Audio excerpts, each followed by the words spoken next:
छोटा कर दी तो इधर बच गया। ऑक्सबो लेक खेती के लिए भी अच्छा है, जानवर उसमें आके पानी पी लेते हैं सब, वहीं रहता है ऑक्सबो लेक। छाटक झील, तो जानवरों का नाखून कहाँ रहता है? नीचे होता है, नीचे।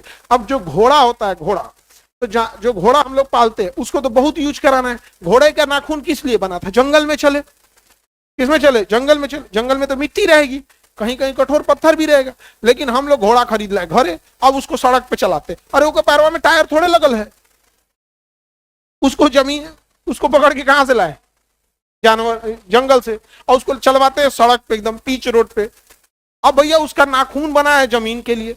गाय को हम लोग जमीन पे रखते हैं, देखिएगा ना, जमीन पे रखा जाता है। ज्यादा फर्श पे रखिएगा ना तो वो भी गाय के लिए ठीक उतना नहीं होता, नहीं तो फिर रबड़ लगा देते हैं नीचे। लेकिन घोड़ा को नेचुरली घोड़ा बना था कहां? जमीन पे चलने के लिए, मिट्टी पे चलने के लिए, और उसको चलवा रहा है पीच रोड पे, एकदम बढ़िया पीच रोड पे। और न तो ऊपर दूगो बैठ गया भाई, वो का तो नाखूने घिस जाएगा, नाखून नहीं घिस जाएगा, नाखून घिस जाएगा। तब कहा सब कोई बात नहीं। देखो इसी आकार का लोहा का चादरा ले लिया, लोहा का क्या ले लिया? चादरा ले लिया। और घोड़ा का नाखून इतना मोटा होता है तो उसके नीचे लोहा का चादरा जोड़ के कांटी ठोक दिया। अब कांटी आधा ठोकेंगे तो दर्द करेगा नहीं भाई, पूरा नाखून पार करके ठोकेंगे तब ना दर्द करेगा, आधा ठोकेंगे थोड़ी दर्द करेगा। तो घोड़ा का पैर उठा लिया ऐसे, जैसे जूता का सोल कैसे लगाया जाता है, उसके पीछे उसी को कहते हैं घोड़ा का नाल। क्या होता है? नाल। तो एक सोल बना के ठोक देगा। अब पूरा भाई इतना नाखून इतना मोटा है तो उसके 1 इंच अगर मोटा नाखून है तो आधा इंच का कांटी ठोकेगा तो दर्द नहीं करेगा। अब जब घोड़ा चलेगा तो देखिएगा लगेगा टक टक टक टक आवाज करेगा। देखिए ना, घोड़ा चलता है तो टक टक आवाज करता है। अब घिसेगा तो क्या घिसेगा? नाल घिसेगा, घोड़े का नाल घिसेगा। 2-4-6 महीना में घिस जाएगा तो घोड़ा क्या होगा? आराम से उसको चारा देगा, एगो पैरवा उठाएगा, वैसे भी उठा के सोते हैं, उठाएगा, कील से निकालेगा कील और उसका नाल निकाल देगा, फिर दूसरा नाल लगा के ठोक देगा। तो साफ सफाई करा। अभी जो नाल पुराना हो गया है, जो ना लड़का सबको रात में सपना आता है, चौंक जाता है, सब भूत प्रेत का साया रहता है, उन नाल को अब छोटा छोटा टुकड़ा में काटेगा और उसका अंगूठी बनाएगा।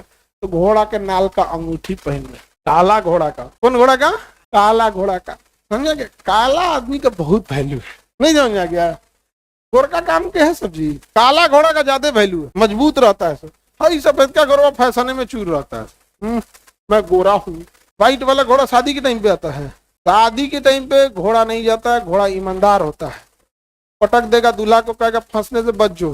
अरे शादी में घोड़ा नहीं ले जाते हैं लोग, क्या ले जाते हैं? घोड़ी ले जाते हैं। वो हाइट में कम होती है, घोड़ा हाइट में ज्यादा, तो दूल्हे पटक देगा वहां पे। और घोड़ा थोड़ा गुस्सैल होता है, गुस्सैल होता है। गया कोनो नौटंकी करेंगे से उसमें कोनो पटाखा छोड़ दिया कोनो, तो घोड़ा दूल्हा लेके भाग जाता है, भागेगा उसमें से, वो दूल्हा कूदबे नहीं करेगा। और फिर दूल्हा को इतना बड़ा का दुकान उड़ा देते हैं दुनिया भर का, नहीं समझे, बिगाड़ देते हैं दूल्हा को। दूल्हा को सजाया थोड़े जाता है, दूल्हा को बिगाड़ा जाता है। हाँ, फांसी दे वाला जल्लाद बना देता है। नहीं समझ आ गया? आगे बढ़े। ऑक्सबो लेक समझ में आ गया? ऑक्सबो लेक, वहां घोड़े के नीचे नाल क्यों ठोका जाता है? उसका पैर भी तो चोटिल हो जाएगा, घिस जाएगा पैर चोटिल। अब नाल ठोक दिए ना, तब देखिए टक टक भागने लगता है। और युद्ध के टाइम पे अगर या घोड़ा बिदक गया है और नाल लगा, घोड़ा अगर उठा के पैर अगला पैर से मार दिया तो तूर देगा हड्डी। नॉर्मल मारता तो चोट लगता, और लोहा है, रोबोट का पैर हो गया, और उसमें से 4 कुंटल का घोड़ा उठा के अगला पैरवा मारेगा टनाक से, इसे फोर्स लगा देगा और तो 8 कुंटल का लगा, छाती तूर देगा। इसलिए देहात में कहावत कहा जाता है कि अच्छा, घोड़ा ज्यादातर पिछला पैर से मारते हैं, तो देहात में कहा जाएगा कि घोड़ा के पीछे और मालिक के आगे नहीं चला जाता है, मालिक के नहीं औलाद मारेगा, आगे। नहीं समझा गया? अब जैसे तुम मान लो, चलो तुम एसडीएम सेलेक्ट हुए, डीएम के आगे आगे चलोगे, आइए बता रहे हैं आपको, हरिया डीएम हो गया तो कमिश्नर के थोड़ा सा साइड में चलोगे ना, आगवा चलोगे। चलिए चलिए आगे बढ़िए।